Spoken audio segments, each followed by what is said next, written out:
yo puedo relatar un poco de cuando la guerra de aquí de Olva, cuando pasó el frente. Entonces tenía 12 años y bueno, como era un chaval, pues curiosamente íbamos por el monte cuando pasó ya la batalla, que duró 4 días, y nos encontramos con varios cadáveres por allí que estaban muertos allí en un sitio donde habían caído. Algunos de ellos son los que ahora se han descubierto. Bueno, pues pasemos los días bastante malos porque por aquí zumpaban los proyectiles por encima de nuestras cabezas. Nos refugiamos ahí en unos refugios que hay al lado del puente. El puente lo volaban con dinamita y de poco nos matan ahí porque caían las piedras encima de las casas. Después, a los 2 días, bueno, al día siguiente empezaban a bajar los muertos por allí en caballerías. Bajaban 2 muertos en cada caballería atados con unas sogas. Los heridos los bajaban en camillas, los pasaban por el río porque el puente ya no existía y los llevaban a la plaza. Y allí los cargaban en camiones y los llevaban a los pueblos de aquí al lado. Porque aquí en Olva no cabían ya de muertos que había en el cementerio. Estuvieron bajando muertos cosa de un mes, cada día bajaban un camión lleno de muertos, los enterraban en el cementerio y la última vez se llenó, ya no sabían dónde picar. Y los que cayeron aquí de los nacionales los llevaron al cementerio de Fuente de Rubielos, que está a unos 5 kilómetros de aquí. Allí llevaron bastantes y no sé si algún otro cementerio más. Aquí también enterraron algunos, pero menos en Olva. Y los demás se quedaron tirados por ahí en el campo de batalla. El resto, pues bueno, terminó la campaña del combate, ya pues salimos todos los vecinos por ahí, encontradas por el monte todo lleno de cajas de bombas, de fusiles, de ametralladoras. Lo dejaron de abandonado porque se fueron de retirada los soldados escapados. Los nacionales ya se adueñaron de la montaña y entonces ya el frente pues lo montaron allá abajo en Caudiel, en Jérica. Allí duró un año más hasta que se terminó la guerra, porque la idea de los nacionales era de hacer un embolsamiento para pillar a todas las tropas de aquí de encerrados. Entonces los rojos tuvieron que hacer una pista de Fuente de Rubielos a Olva, y de Olva a la Puebla de Arenos, una pista que tardaría unos 15 días en hacer aproximadamente, porque allí pusieron muchos hombres y máquinas y de noche volaban los cartuchos con dinamita, con un cable eléctrico los volaban. Después, ¿qué más?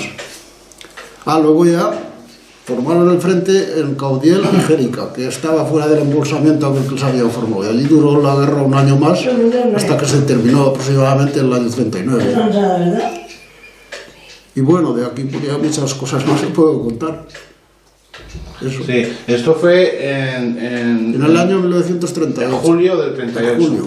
Y justo cuando se habían cumplido 2 años que empezó la guerra. Porque la guerra empezó el 18 de julio del año 36 y aquí el combate empezó pues, el día 18 de julio del 1938. Sí, sí. Y aquí hubo ejército republicano en retirada y los franquistas que entraban. Y también hubo bombardeos, me dijo, ¿verdad? Sí, también hubo un bombardeo por esa montaña, de ahí de Duborrón, tiraron unas cuantas bombas por ahí y salieron ahí 7 o 8 aviones, tiraron unas cuantas bombas y se largaron. Sí. Artillería, hubo mucha, todo eso lo machacaron, tiraron cientos de proyectiles ahí. Pusieron las baterías ahí en la parte bajando de Fuentes, al otro encima de Olva, y de allí pues tumbaban. Como los rojos les hacían resistencia porque había aproximadamente unas 15 o 20 trincheras en toda esa montaña y se parapetaron ahí y les costaba de echarlos. Claro, los nacionales tuvieron que subir a cuerpo descubierto a hacer los aires de las trincheras. Y como les costaba trabajo, pues entonces se liaron a zumbarles cañonazos. Y los rojos no tenían ni aviación ni artillería, pues tuvieron que salir quitando. Los que pudieron, los que no se quedaron ahí, claro. Sí, sí, sí. Por ahí. Sí, sí. Y también hubo mucho bombardeo en lo que es la ermita de San Pedro, que tienen sí, aquello lo tiraron que llegaron a tirarla, ¿no? Sí. Aquello fue unos disparos que hicieron de la artillería, porque como por allí lo machacaban a cañonazos, se ve que le dieron dos cañonazos a la ermita, un arco que es lo que aguantaba las vigas, y se fue la ermita a hacer puñetas. La parte interior de la ermita, la exterior, lo que hay allí, un entramado de madera, no se lo habéis visto, aquello no, aquello se quedó. Pero la parte interior de la ermita, que es donde está el santo, aquello se fue todo abajo. Sí, sí. Y el mismo día es cuando volaron el puente, sobre las 8 o las 9 de la noche, lo volaron los dinamiteros que estaban escondidos en esa casa que hay al lado del puente, le estuvieron 3 o 4 días vigilando la carga de dinamita para que nadie se acercara. Y después un puente que hicieron los rojos por la pista un poco más para arriba de ese puente, un puente de madera, lo rociaron con gasolina y le dieron fuego. Dejaron cortada la pista que habían hecho con la guerra para salir de escapada, la dejaron cortada. Y al otro día los nacionales llegaron, cuando ya fueron avanzando, llegaron al río y como no podían pasar, en una mañana pues armaron otro puente de madera con tablas. Un puente más bajo, a nivel de 1 metro del agua del río, y pasaron. En mediodía o así armaron un puente. Ya se pasaron allí y a los 8 días o así hicieron un puente nuevo por el mismo sitio que el que habían quemado los rojos, también de madera. Y ya se quedó por ahí ese puente hasta que se terminó la guerra.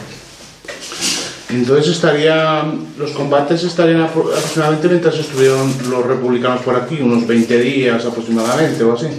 No, lo que fue el combate duró 4 días, exactamente.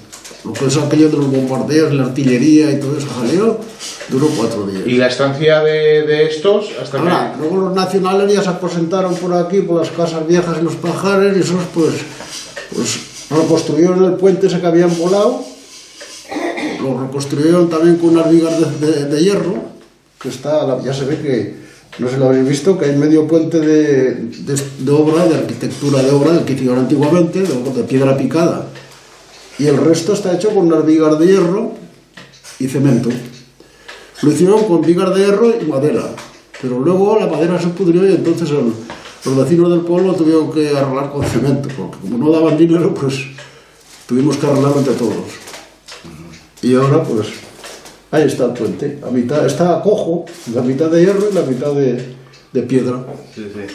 Y entonces los del pueblo de Olva tuvieron que convivir con soldados, primero los republicanos, y después los nacionales. Y luego los nacionales. ¿Y el comportamiento de unos y otros cómo fue con la población?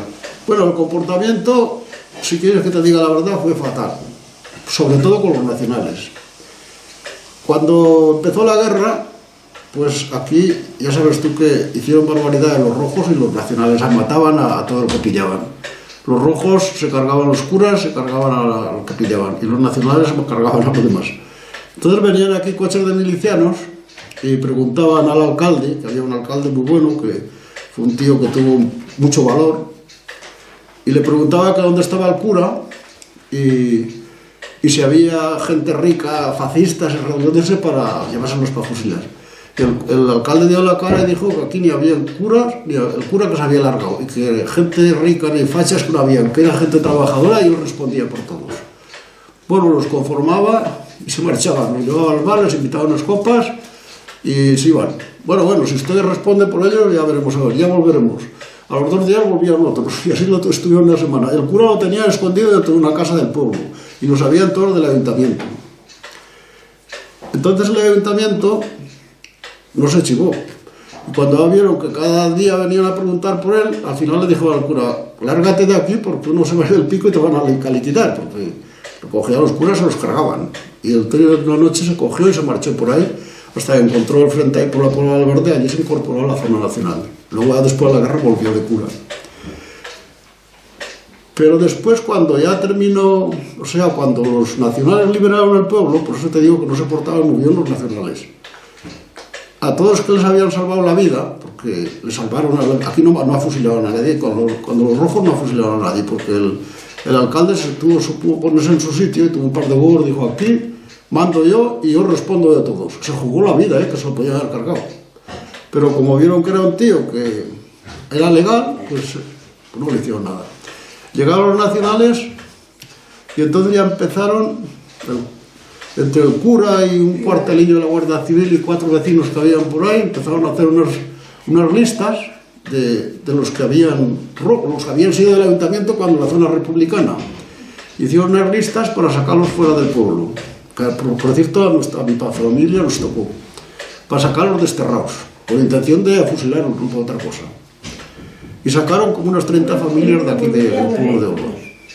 Vino la Guardia Civil, nosotros estábamos vendimiando en una viña, vinieron allí y dijeron, dejen los textos en la viña, dice que se tienen que venir urgentes. Ya nos esperaba aquí un autocar de la Guardia Civil en la plaza y cargaron el autocar con 5 o 6 familias, iban cogiendo por los barrios más, hasta que lo llevaban a Barracas, a un campo de concentración. Había allí unos pajares que os habían hecho de alambre de espino, con centinelas, y allí nos metieron y nos tuvieron una noche. Y al día siguiente nos llevaron a Teruel, de Teruel a Zaragoza y de Zaragoza a Logroño. Allí nos tuvieron medio año. Nos llevaron a la beneficencia de Logroño y allí nos metieron en un una nave grande que había arriba que estaba lleno de ataúdes de muertos, sin forrar, de aquellos que hacían antes de madera, pero les faltaba poner la tela negra. Y allí aquel fue el primer hotel que tuvimos. Entonces nos dijo, vino por la mañana un cura y nos dijo que sí que nos queríamos confesar. Bueno, pensemos que sería la última confesión, y esto es, nos confiesan ya para liquidarnos al otro día, porque la idea ya se veía que era esa. Nos dijeron, dice, si quieren ustedes confesarse, dice, es libre, dice, no es obligado. Y fuimos todos a confesar, algunos no habían ido en su vida, chavales y mujeres y todas. Las mujeres lo llevaron en una nave y a nosotros a otra. Bajemos abajo, al día siguiente a la capilla, allí a confesar, confesemos todos. Y entonces, esperar lo que venga. Ya dice, bueno, pues ya se subió para arriba. Nos pusieron como curiosidad una silla agujerada de mía para hacer nuestras necesidades, pero el único váter que había allí. Y allí pues hacía una silla agujerada y el tubo debajo. Y otra cosa curiosa, había un señor que tenía muy bromista que dijo, dice, como mañana lo van a fusilar, dice, me meto a dormir en un ataúd. Y se metió dentro de un ataúd a dormir. Como un capricho, ¿no? No sé si lleva la pena contarlo, pero fuera así, no es que me lo inventé yo. Bueno, pues al otro día nos vino allí un cura y nos dijo que si queríamos trabajar. Dice, ¿ustedes quieren trabajar ahí? Pues sí, porque éramos trabajadores del campo, aquí siempre habíamos estado trabajando. Dice, pues lo vamos a mandar a un pueblo que se llama Aldea Nuevo de Ebro, estaría de Logroño unos 20 o 30 kilómetros más o menos. Nos cargaron allí en un autocar, que por cierto, nos metieron a los niños arriba eran unos autocares que llevaban unas baratillas arriba de poner equipajes de encima del techo del autocar, porque abajo no cabíamos todos, íbamos unas 9 familias. Arriba nos metieron a 9 o 10 niños allí cuando pasábamos por la rama de los árboles nos teníamos que agachar y las mujeres de esos hombros nos metieron abajo. Cuando lleguemos al pueblo de Aldea Nueva de Ebro, pues allí ya vino el ayuntamiento, nos estaba esperando, que les habían dicho que llegaba un autocar lleno de rojos. Y otra cosa curiosa, que tampoco me la he inventado yo, había muchos niños de unos 6 u 8 años por allí, pequeñajos, y cuando bajemos del autocar iban dando así vueltas mirando por detrás, y había ese señor que se metió en el ataúd, que tenía mucho cachondeo, y dice, ¿qué coño estás mirando tanto de vuelta? Le dijo el niño, dice, es que dice, miramos, dice que los rojos nos han dicho que llevan rabo, que son demonios y llevan rabo. Nos habían insinuado eso. Dice, ¿qué rabo? Dice, el rabo lo llevo por delante. Dice, lo llevo escondido, le contesté. O sea, es como una cosa curiosa que les habían insinuado a los niños que los rojos llevaban rabo, que eran demonios y llevaban rabo. Iban mirando a ver si los llevaban rabo. Es una tontería, pero es así. Bueno, ya luego nos cogió a cada familia, una familia del pueblo, para ir a vendimiar allí a las viñas. Y allí estuvimos vendimiando como un mes, que hay unas viñas muy grandes allí. Después nos bajaron, cuando se acabó la vendimia, a un pueblo que se llama Ricón de Soto. Allí nos llevaron a unas fábricas de conserva de pimiento y tomate. Estuvimos allí como 4 o 5 meses más hasta que se acabó la guerra. Y cuando se acabó la guerra ya nos mandaban a casa. Y ahí se acabó la historia. Entonces, bueno, esto lo he explicado porque a nosotros nos acaban desterrados con la intención de liquidarnos. Y la guerra, como la ganaba Franco, no nos mataron porque la guerra la ganó Franco. Si nosotros nos hubieran liquidado, la idea era esa. Porque había un puesto de carabineros allá a 1 kilómetro del pueblo que estaba el Ebro, y allí había un puesto de vigilancia, y a veces a los domingos íbamos a dar un paseo por allí y nos parábamos a hablar con ellos. Dice, ¿ustedes son los desterrados de Teruel? Digo, sí. Dice, pues han tenido suerte. Dice, porque si vieron un año antes aquí, estarían todos enterrados ahí en el pueblo. Allí habían hecho una escabechina. Por la noche iba el cura con los falangistas, cargaban un camión los liquidaban allí con una ametralladora, allí mismo los enterraban en el Ebro. Y así estuvo eso pues hasta en los primeros meses de la guerra, hasta que cambió el gobernador de Logroño y dijo que no se asesinaba a nadie más, que aquello era una barbaridad, que no iban a ver. En aquel pueblo se habían cargado lo menos 600 personas, un pueblo que sería doble que Uva. Había de una cantidad de viudas, y eso no lo explicaban las mismas viudas. Aún estaba el cura allá en el pueblo. Dice, pues el cura hacía las listas con los falangistas, dice, y luego por la noche iba con el camión de casa en casa, como tenía una nota, y los cogían el camión y se llevaban para fusilarlos. Esa historia es la que puedo contar porque la vivimos. ¿Se llevaron algún animal o hicieron algún destrozo de ese tipo? No, aquí cuando empezó la guerra, pues cuando empezaron los frentes de Teruel, que fueron importantes y duraron bastante tiempo, pues bajaban cada semana o así, bajaban batallones de soldados a descansar aquí, los traían de las trincheras, relevaban los que había en el combate y los traían aquí porque estaban allí muertos de hambre y desmayados y llenos sucios. Los bajaban aquí un batallón de soldados y al el río Mijares se lavaban, porque ahora no casi baja agua, pero antes había un río muy bonito que bajaba mucha agua. Ahí se lavaban toda la ropa sucia la tiraban río abajo, los metían en los pajares y en las casas viejas, dormían por ahí donde podían, estaban a lo mejor 8 días y descansando y luego pues se marchaban para el frente otra vez. Y a los 8 días pues venían otros, y así estuvimos casi toda la guerra, estuvimos acompañados de soldados, pero a cientos de soldados, y los llevaban de marcha por ahí por esos caminos, que ahora no hay caminos, pero antes subían por ahí a San Pedro y los llevaban por ahí a la Puebla andando cada día y pasaban por ahí cientos y cientos de soldados de marcha por ahí, los llevaban para... Cuando dice durante toda la guerra, ¿se refiere a los 3 años que duró la guerra? Antes del combate que hubo aquí, porque claro, del 36 al 38, que es cuando se formó aquí el combate, pasaron 2 años, desde que empezó la guerra hasta que empezó el combate aquí en Olva. Luego ya se acabó en el 39, duró 3 años, pero yo hablo más o menos de antes del combate de aquí de Olva, de todas las historias de los soldados que pasaron por aquí.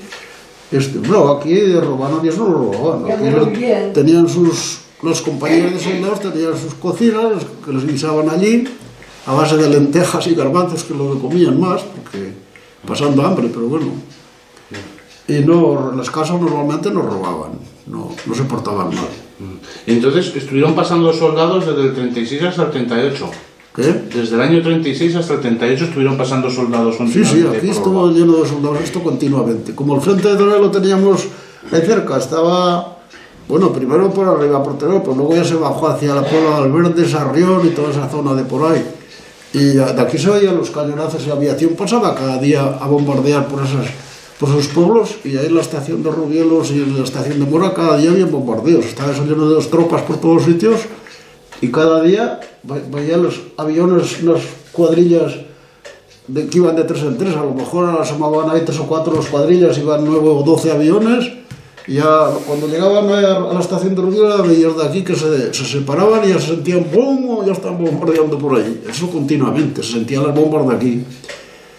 Por eso digo que cosa de 2 o 3 meses o así antes de llegar aquí el combate, estuvieron bajando muertos cada día, un camión de muertos aquí al cementerio de Olva, porque por allí por Sarrión, por la Alverde, por Ventosa, todos los pueblos que hay por ahí cerca, allí ya estaban saturados los cementerios, no sabían dónde meterlos. Y aquí los traían, y ahí donde está el frontón, a la entrada del pueblo, ahí paraba el camión, y por un camino que hicieron por arriba, por el monte, por allí los subían al cementerio y los enterraban. ¿Y esos que traían en camiones que eran republicanos? Sí, eso era en la zona republicana. Esos de todos los muertos eran en la zona republicana antes de llegar los nacionales aquí. Y yo iba con un amigo que tenía un chavalete, entonces teníamos 12 años, y algunas veces íbamos allí a ver los muertos cuando los sacaban del camión. Claro, los soldados no nos dejaban, porque te veían, te echaban de allí. Y algunas veces nos escondíamos allí detrás de unos arbustos y veíamos allí cómo los sacaban las camillas ahí reventados, sin brazos, bueno, destrozados de las bombas. Y allí se los llevaban al cementerio y allí los enterraban. Algunas veces nos echaron, claro, los veían por allí, ¿qué haces aquí? Venga a vuestra casa. La curiosidad de los niños, claro. Entonces en el cementerio de Olva hay todavía soldados identificados que están... Ahí enterraron muchos. Lo que pasa es que mi hija dice que cuando el Valle de los Caídos, que le vendió unos cuantos muertos, yo no me había enterado de eso, que no sé si los desenterrarían, si los vendió sería que los desenterraron, Que le vendieron, ¿a quién le vendieron esos muertos? Yo creo que fue para el Valle de los Caídos. Para rellenar el Valle de los Caídos. Para rellenarlo allí. ¿Pero quién compró eso? ¿Quién vendió eso? ¿El alcalde? El alcalde. Es que hay quien dice que esos muertos que enterraron ahí, algunos hicieron como unas fichas, lo que no tendrían documentación de todos. Que tenían unas fichas y las entregarían al ayuntamiento, o nombres o la cantidad de muertos que enterraban cada día, algún dato habría, porque si esos muertos luego los llevaban al Valle de los Caídos, que yo no lo sabía, ahora porque lo ha dicho ella, no sé de dónde lo habrán sacado eso. Pues sería que los desenterraron, el alcalde que había entonces, claro. Los vendieron. ¿Eh? Los vendieron, era un recibo. Los vendieron. Pues no sé si se pueden vender los muertos, pero bueno. No sé, ya te digo, yo intenté investigar y no... ¿Y ese alcalde que No lo sé, más que intenté, es que ya te digo, estaba viendo el programa y ese programa yo estaba haciendo cosas, entonces intenté, luego le mandé un correo electrónico a Antena 3 para conseguir ese vídeo, para pasárselo a mi padre y no me contestaron, ni siquiera me contestaron. Y además tenía que haber una segunda parte, porque eran 2 programas de la memoria histórica, y la segunda parte nunca más emitió. Entonces, yo, en una de esas que estaba viendo la televisión, vi un recibo de aquí de Orba, del ayuntamiento, con un listado de muertos. Pues le darían dinero al alcalde, no sé cómo se lo montarían. Y más pueblos, aparte de este, más. ¿Y era un listado de muertos con nombres y apellidos o de soldados? Sí, yo vi ahí como un listado de gente. Sí, con nombres y apellidos. Había, sí, enterrar mucho. Ya te digo que estuvieron al menos 2 o 3 meses, un par de meses o 3, cada día bajaba un camión de muertos de los bombardeos de por ahí arriba, porque por esos pueblos ya no sabían dónde meterlos y lo metían aquí al cementerio. Ahí los enterraron. Ahí era una fosa común o varias fosas, no sé cómo los enterraron allí. Y luego cuando ya vino aquí el combate y eso, pues como estaba lleno de muertos por todos los sitios que cavaban, pues ya se los llevaron, la mayoría se los llevaron al pueblo cerca de aquí, a 5 kilómetros, en Fuentes se enterraron muchos. Los cargaban en camiones en la plaza y se los llevaban para allí. Los nacionales, claro, pues los 2 rojos los dejaron por ahí tirados, en el monte. Eso sí que lo puedo decir porque lo vi. Y... Ahora, eso de que los vendieron ya... No. Que no se debe de acordar, pero a mí me ha contado historias de que sí que robaban aquí los soldados, porque de hecho mi abuelo trabajaba en el ayuntamiento era republicano, a ellos los desterraron y se los llevaron a La Rioja, y cuando llegaron aquí lo robaron todo, y no solamente a ellos, a más gente, la gente escondía los mulos y los machos. Mi abuelo, el de mi madre, se lo llevó a esconder por ahí a una cueva, porque venían los soldados y los burros, y los machos se los llevaban todos, las gallinas. ¿Cuáles? Pues no lo sé, ¿qué soldados eran los que robaban? Yo imagino que robarían todos. Ah, los soldados. A nosotros se nos llevaron también un ¿Los bulo. que eran republicanos o nacionales? Sí, los que se los llevaron eran los republicanos. Ahora se los llevaban todos los nacionales, también requisaban lo que No, tenían. los que pasaban hambre. Pero a nosotros teníamos un bulo para trabajar en el campo, que todo el mundo tenía un bulo, y los últimos soldados que pasaron ya por aquí, que ya se habían subido casi todos las trincheras, mi padre tenía el bulo en la cuadra, y dice, voy a sacarlo el bulo a preparar ya una acequia que hay allí para darle agua. Cosa que mal hecha, le tenía que haber llevado un cubo. Dice, ahora como ya no se ven soldados por aquí, lo saco. Justo cuando iba con el mulo por allí para la acequia, por aquí por el puente pasaban 2 soldados que iban a buscar caballerías, para llevarse unas ametralladoras allá arriba para San Pedro, por un camino que hay por ahí. Bueno, cuando vio el mulo, pues corriendo fueron directamente a por él. Y mi madre, cuando estaba mirando allí, y le dijo, dice, oye, dice, súbete para arriba, dice que parece que viene a buscar el mulo. Dice, pues llévatelo para allá. Y se lo llevó ahí, no sé, a 200 metros para allá, debajo de unos árboles que hay allí, para que no lo vieran. Y subió allá al barrio, y mi padre ya había soltado el mulo, se lo había llevado a mi madre para esconderlo. Y le dijo, a ver, ¿dónde tiene ese mulo que llevaba usted? Dice, ahora tengo un mulo. Dice, ¿cómo que no tiene? Encañonándolo con un fusil, ¿eh? Iban 2 soldados. Dice, usted tiene un mulo. Dice, o nos lo saca el mulo o le pegamos aquí un tiro en la cabeza. Que no tenían manía, todos lo matan y allí se queda muerto. Y al final, cuando ya se había apurado, dice, es que se la llevaba mi señora para allá. Dice, pues venga, véngase, acompáñenos. Fuimos para allá, y yo también iba con ellos. Le cogió el mulo, dice, el mulo no lo llevamos. Dice, vamos a cargar unas ametralladoras ahí, al lado del puente, para subirlas arriba para San Pedro. Dice, y luego ya después ya se lo devolveremos. Mentira, que lo va a devolver. Y mi padre se lo creó y se fue detrás de ellos. Yo le dije que no fuera. Digo, no vaya. Dice, porque a mi madre la encañonaron también con el fusil. Dice, nos da el mulo, los matamos a los 3 aquí. Yo me puse a llorar, que era un crío, bueno, un drama. Entonces cogió el mulo y se lo llevaron. Dice, no se preocupe que se lo devolveremos. Le dije a mi padre, no vaya, que no se lo darán. El mulo no se lo van a dar, porque era la guerra y se lo llevaban y nos devolvían. Y mi padre se fue detrás de ellos y yo detrás de él, porque no lo quería dejar solo.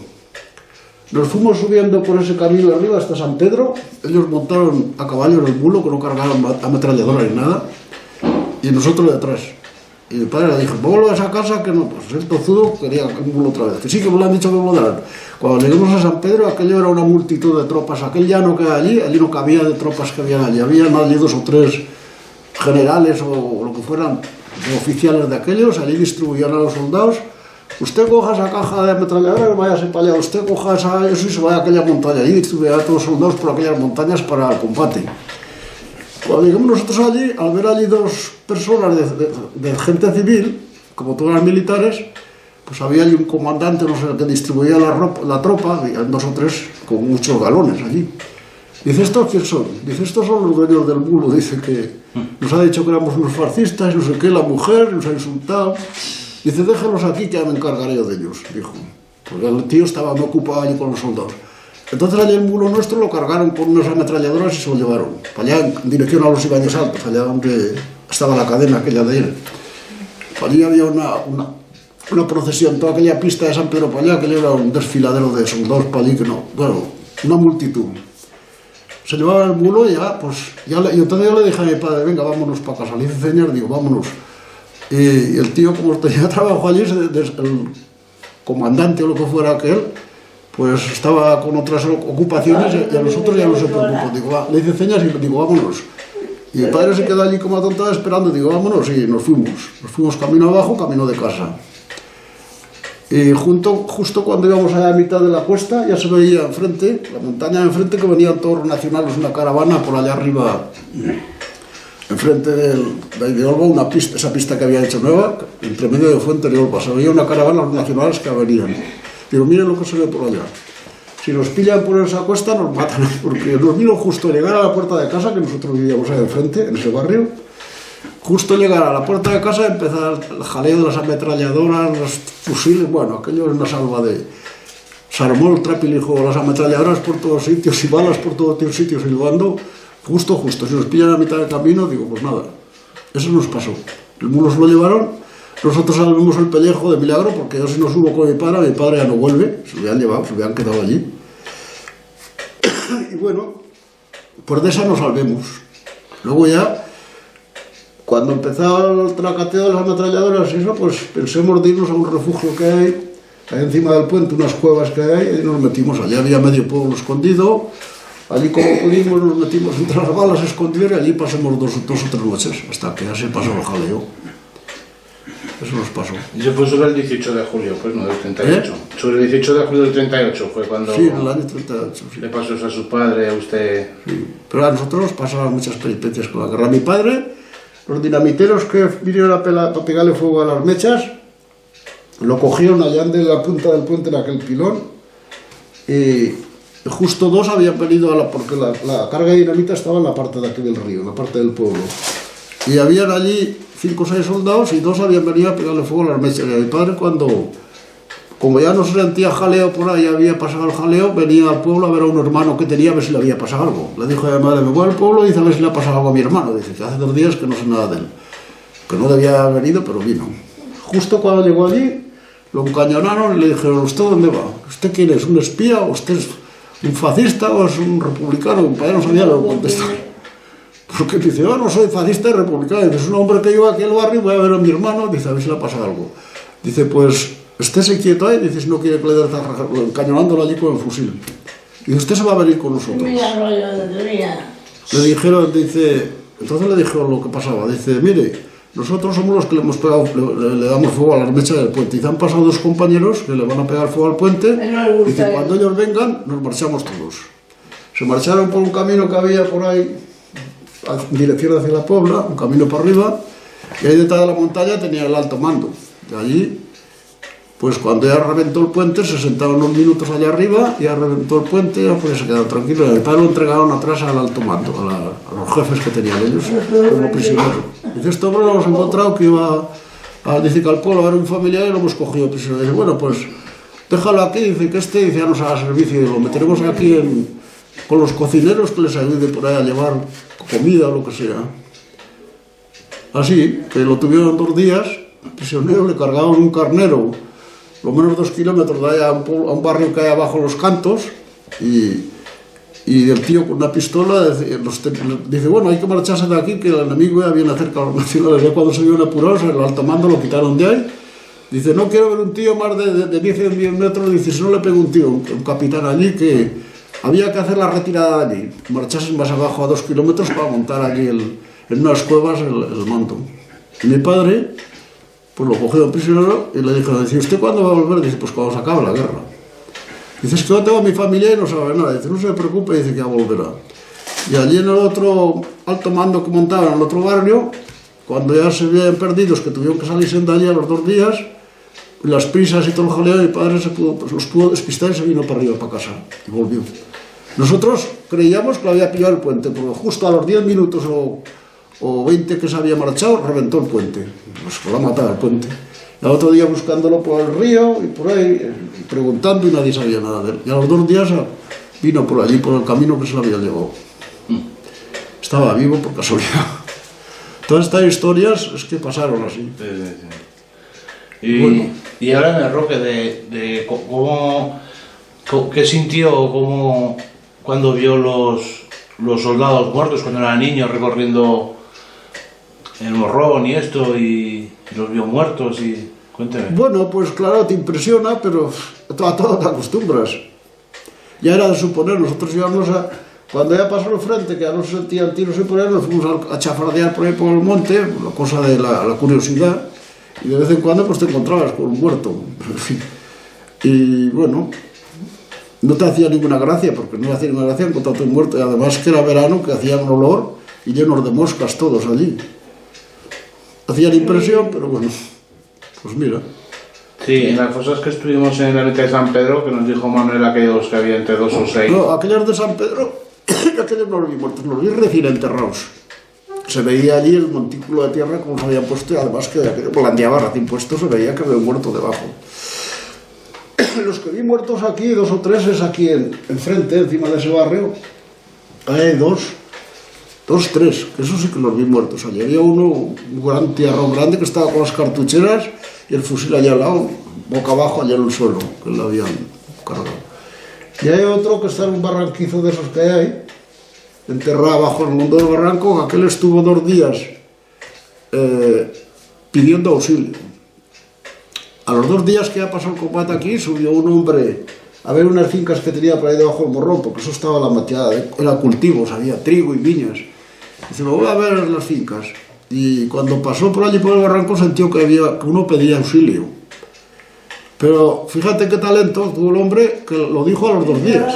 Si lo hubiera dicho enseguida, lo podía haber salvado. Auxilio, auxilio, se estaba herido abajo en un pozo del barranco, y a los 2 días lo podía decir en el bar o no sé, en el ayuntamiento, que había ido a ver las fincas y que había sentido uno que pedía auxilio. Claro, cuando subió allí estaba muerto ya. A los 2 días estaba allí en calor, con la calor que hacía, pues sí, se desangraría o se cangrenaría, o que sé, estaba muerto. Eso le pasó a uno que tampoco era muy... Tampoco tenía las luces muy brillantes, era un hombre un poco raro, porque lo que tenía que haber hecho, si uno le pide auxilio, pues decirlo enseguida, ¿no? Entonces ya no había peligro, que había balas por ahí, nadie había pasado el jaleo. Entonces va al ayuntamiento y lo que han cogido, a lo mejor le salvan la vida. Pues allí se murió. Y allí lo enterraron al barranco. Muy bien. Y entonces, en definitiva, podemos decir de que hubo guerra, que hubo combates aquí en Olva. Que podemos decir que aquí en Olva hubo guerra, hubo batalla y hubo combates. Hubo combate, claro, hubo combate. Hubo combate, ya te digo, que duró 4 días zumbando tiros y bombas y proyectiles, y dio un montón de muertos.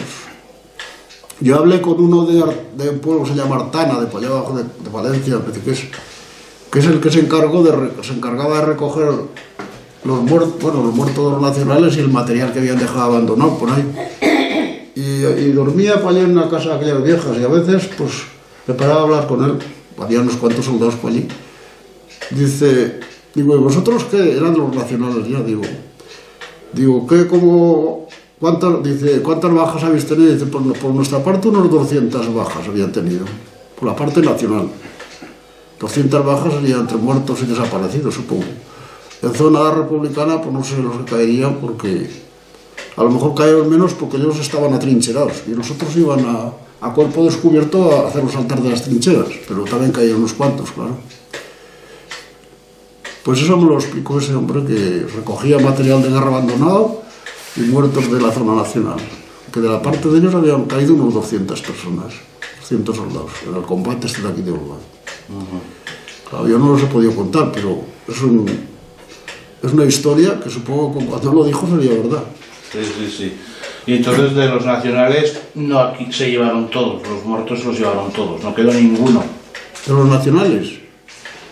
Supongo que sí, los recogieron porque ellos tenían una brigada de soldados que se dedicaban a recoger muertos y nosotros estábamos ahí al frente en un refugio y venga a pasar en caballerías, bajaban dos en cada caballería allí bailando las manos, los ataban con una soga y los pasaban aquí a la plaza y los cargaban en camiones. Bajaron unos cuantos muertos, yo vi unos cuantos. Los pasaban allí por delante del refugio. Y eso se los llevarían a otro destino. Si los cementerios estaban llenos de soldados republicanos, aquí no enterrarían a ninguno, se los llevarían a donde fuera. Sí, bueno, estos que recogieron los nacionales. De los rojos no recogieron ninguno porque como salieron arreando para abajo, se fueron de desbandada, pues ahí se quedaron los muertos. Ellos no querían, los que quedaban vivos al dar el pellejo y se escaparon. Y los que caían muertos ahí se quedaron. Y ellos por el uniforme, pues ya veían el que era de ellos o el de los nacionales o de los rojos. Cogieron los de ellos y se los llevaban. De los nacionales no sé si queda alguno por ahí, ¿no? O sea, al igual se quedó alguno desperdigado que no lo vieron, pero normalmente los de los nacionales los cogieron y se los llevaron a los cementerios. Los que quedaron ahí más bien son de zona republicana. Todos los muertos quedan enterrados.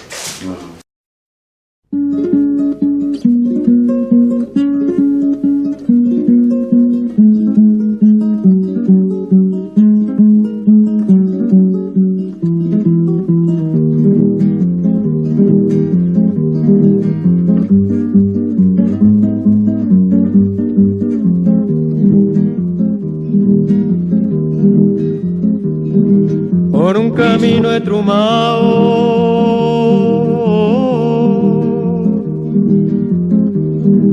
va la carreta crujiendo, palpita la ventolera entre las hojas del trébol.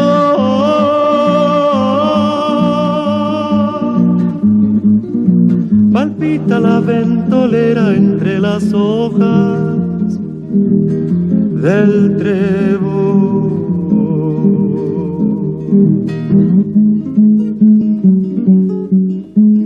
Mi vida es solo trumao, ventoleras y silencio. Camino el mismo camino, con mi yunta voy y vengo.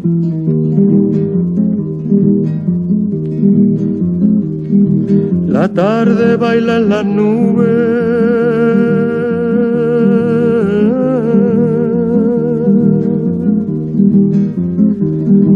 cubre de sangre los cerros, una corona de buitres acompaña al carretero.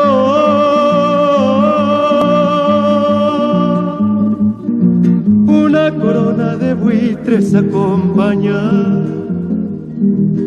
al carretero.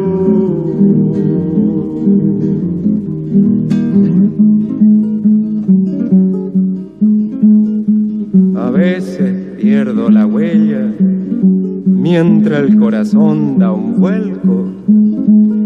¿Cuándo mi vida tendrá el camino que yo quiero?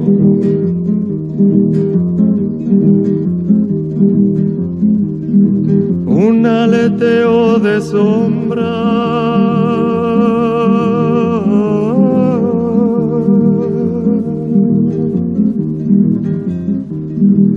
alarga más el silencio, como hundiéndose en la noche la carreta va crujiendo.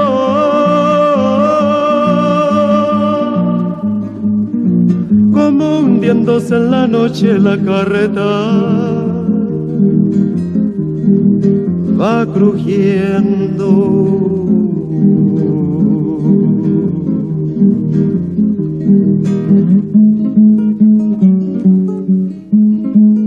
Yo también abro la tierra y con ella abro mi fe. Apúrate, yunte negro, que comienza a amanecer.